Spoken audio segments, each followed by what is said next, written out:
அனைவருக்கும் வணக்கம்.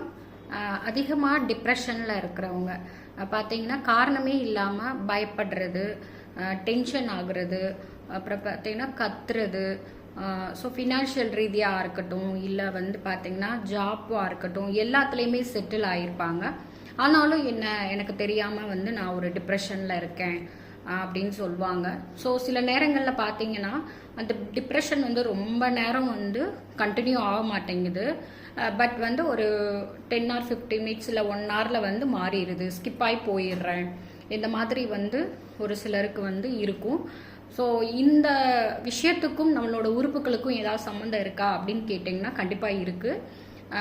கண்டிப்பாக அவங்களுக்கு பார்த்தீங்கன்னா வயிறு சம்பந்தமான பிரச்சனைகள் ஏதாவது ஒன்று இருக்கும்.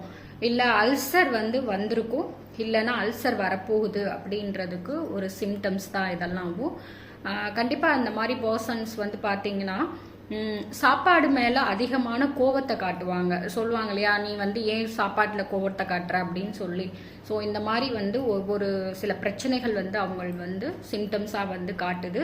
ஸோ அக்குபெஞ்சரில் நீங்கள் என்ன பண்ணலாம் அப்படின்னா, ஸ்டொமக்குக்கு ட்ரீட் பண்ணும்போது நான் மேலே சொன்ன ஒவ்வொரு விஷயம் படிப்படியாக குறைகிறத பார்க்கலாம். தேங்க்யூ.